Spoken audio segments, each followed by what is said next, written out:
So మనం ఏం మాట్లాడబోతున్నాం అంటే ఒక ఏపీఐకి సంబంధించిన రిక్వెస్ట్ ఏముంటుంది అనేది మాట్లాడబోతున్నాం. ఏం మాట్లాడుతున్నాం రాహుల్? రిక్వెస్ట్ అంటే ఏంటిది? ఫ్రంట్ ఎండ్ నుంచో పోస్ట్ మ్యాన్ నుంచో ఏదైనా ఒక వాల్యూ రావడం. అంటే ఒక ఫ్రంట్ ఎండ్ డెవలపరు, ఒక పోస్ట్ మ్యాన్ కానీ ఏదైనా కానీ మనకు డిఫరెంట్ రిక్వెస్ట్ ఇవ్వచ్చు. ఫస్ట్ మనము హెచ్టిటిపి మెథడ్స్లో గెట్ మాట్లాడతాము, తర్వాత పోస్ట్ మాట్లాడతాము, తర్వాత పుట్ మాట్లాడతాము, తర్వాత డిలీట్ మాట్లాడతాము. సో ఎన్ని 4 హెచ్టిటిపి మెథడ్స్ ఏవేవిరా? డిలీట్, అంతేనా? సో ఇప్పుడు నేను గెట్ మాట్లాడుతున్నాను. అంటే ఒక గెట్ ఏపీఐ చేసినప్పుడు నేను ఒక ఇండెక్స్ రౌట్లో నాకు కావాలి అనుకుంటున్నాను. అంటే ఒక ఎండ్ పాయింట్, ఇది ఈ స్క్వేర్ బ్రాకెట్లో ఉండేది ఎండ్ పాయింట్. ఈ ఎండ్ పాయింట్ చేసేటప్పుడు నాకు ఏంటంటే బ్యాక్ ఎండ్ పని చేస్తుందని తెలియాలి. ఇప్పుడు ఎవరైనా ఫాస్ట్ ఏపీఐ అయినా ఏదైనా అదే చేస్తాం. సో నా ఎండ్ పాయింట్ ఎక్కడ రన్ అవుతుంది అంటే లోకల్ హోస్ట్ ఎంత రమ్మంది? 3000. ఇగో hello from the back end. ఈ hello from the back end రావడానికి రీజన్ ఏంటిది? ఈ కోడ్, అంతేనా? అంటే which we hit get API చేసాం. ఇప్పుడు నేను పోస్ట్ మ్యాన్ నుంచి చేస్తా. ఓకే, పోస్ట్ మ్యాన్ నుంచి లోకల్ హోస్ట్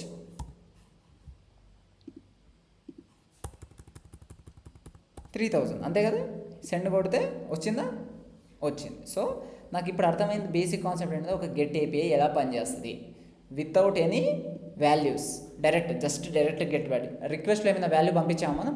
ఏం పంపించలేదు, ఓన్లీ ఒక యూఆర్ఎల్ పంపించాం. Second get API with value. అంటే ఇప్పుడు గెట్ ఏపీఐ అనేది డేటాబేస్కి వెళ్తావు, డేటాబేస్లో నీకు మొత్తం యూజర్స్ కావాలంటే you will take all the users without any value. But now I need only user who are deleted, or maybe I need only user who are assign to project 1. Project 1 అనే ఒక ID ఉంది. ఆ project 1కి సంబంధించిన users మాత్రమే కావాలి. అప్పుడు నీకు వాల్యూ పాస్ చేసుకోవాలి కదా. Get the data with a project ID, అవునా కాదా? So now you need to know when you hit a get API how to pass a value, అంతే కదా? అదే చేస్తున్నాం. ఇప్పుడు మనం ఏపీఐ అనే ఒక ఎండ్ పాయింట్ ఉంది which is like something end point. ఇప్పుడు నేను ఆ ఏపీఐ ఎలా రాస్తాను చూడండి. ఇక్కడ ఇగో నేనేం చేశాను, మామూలుగా లోకల్ హోస్ట్ 3000 ఉంది.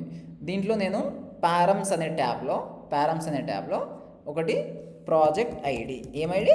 Project ID. ఈ ప్రాజెక్ట్ ఐడి అనేది 1 2 3 4 5. మీకు అర్థమైంది? ఇక్కడ ఏమర్థమైంది నాకంటే ఒక గెట్ ఏపీఐ చేసేటప్పుడు నాకు ఒక యూఆర్ఎల్తో పాటు క్వశ్చన్ మార్క్ ఇచ్చుకుంటూ నేను ఒక ప్రాజెక్ట్ ఐడిని పాస్ చేయాలి. మనము ఫ్రంట్ ఎండ్లో మీరు అలా కన్స్ట్రక్ట్ చేసుకుంటారు వాళ్ళు, రియాక్ట్ వాళ్ళు. మీరు నాకు సంబంధం లేదు మీరు ఎలా కన్స్ట్రక్ట్ చేస్తారనేది. నాకు ఫైనల్గా నెట్వర్క్లో ఈ ఏపీఐ కాల్ జరగాలి. బట్ పోస్ట్ మ్యాన్లో మాత్రం పారమ్స్లో పెట్టుకొని మనం ఏం చేస్తామంటే ఐడి ఇచ్చుకుంటాం. సో దీన్ని ఏమంటారంటే క్వెరీ పారం అంటారు. ఏమంటారు? క్వెరీ పారం. క్వశ్చన్ మార్క్ తోటి ఉండడం దాన్ని క్వెరీ పారం అంటారు. ఇప్పుడు దీన్ని హిట్ చేసానుకో నాకేమవుతుంది? బ్యాక్ ఎండ్ హిట్ అయింది కదా, ఎర్రర్ ఏం రాలేదు కదా. Now the back end shows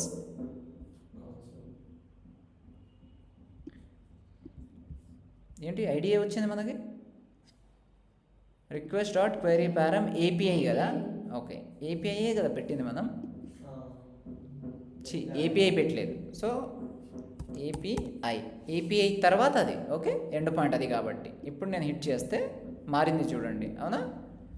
నాకు ఆన్సర్ మారింది. ఇక్కడ చూస్తే మీకు ఏమొచ్చింది? ప్రాజెక్ట్ ఐడి వచ్చింది. ఓకే, సో నువ్వు ఏపీఐని హిట్ చేసావు with a value. Which value? That project ID called as query పారం. సో అది మీకు రిక్వెస్ట్లో ఎక్కడ దొరుకుతుంది? రిక్వెస్ట్ డాట్ క్వెరీలో దొరుకుతుంది. నోట్ చేసి వాళ్ళు ఇలా రాస్తారనమాట, రిక్వెస్ట్ క్వెరీలో దొరుకుతుంది. ఇప్పుడు ఒక డిలీట్ గెట్ అయిపోయింది నాకు. ఇంకా పోస్ట్లో ఏముంటుంది? పోస్ట్లో నువ్వు రిక్వెస్ట్ డాట్ బాడీలో డేటా దొరుకుతుంది. పోస్ట్ ఎలా చేస్తారో తెలుసు కదా మీకు. పోస్ట్ మ్యాన్లో ఎలా చేస్తారు? సింపుల్. ఇగో పోస్ట్ ఉంది, క్రియేట్ యూజర్ ఉంది, బాడీలోకి వచ్చి రా డేటా పంపిస్తారు, ఇట్లా జేసన్ డేటా పంపిస్తారు. ఇది తెలుసు కదా నీకు. పుట్టు కూడా సేమ్, పుట్లో కూడా బాడీలో పెట్టి రిజిస్ట్రేషన్ డేటా పంపిస్తారు. సో ఇలా మనం పంపించిన దాన్ని మనం ఏం చేస్తామంటే పోస్ట్ ఏపీఐలో రాస్తాం, అంతేనా? ఇప్పుడు పోస్ట్ ఏపీఐ ఇంకో ఫార్మాట్ కూడా ఉంటుంది, అదే ఫామ్ డేటా. రెండు టైప్స్ ఆఫ్ పోస్టులు ఉంటాయి. ఒక ఫ్రంట్ ఎండ్ నుంచి 2 టైప్స్ ఆఫ్ పోస్ట్ డేటా రావచ్చు మనకి రిక్వెస్ట్లోకి. So x1 dot post. ఇప్పుడు ఇక్కడ నేను డబుల్ కొటేషన్లో అప్లోడ్ ఫైల్, అంతే కదా. అప్లోడ్ ఫైల్ అనేది ఒక ఫైల్ డేటా అన్నమాట. సో అది ఎలా పంపించాలనేది చూద్దాం. అది ఎక్కడ దొరుకుతుంది అసలు, రిక్వెస్ట్లో దొరుకుతుందా? మామూలుగా అయితే రిక్వెస్ట్ డాట్ బాడీలో వస్తాయి కదా అన్నీ. Upload file. So end point file కదా, ఇప్పుడు దీన్ని సేవ్ చేసేసా. పోస్ట్మెన్లోకి వచ్చి నేను ఒక పోస్ట్ ఏపీఐ లోకల్ హోస్ట్ 3000లో మనం ఏం చేస్తున్నాం, అప్లోడ్ ఫైల్ చేస్తున్నాం, అంతేనా?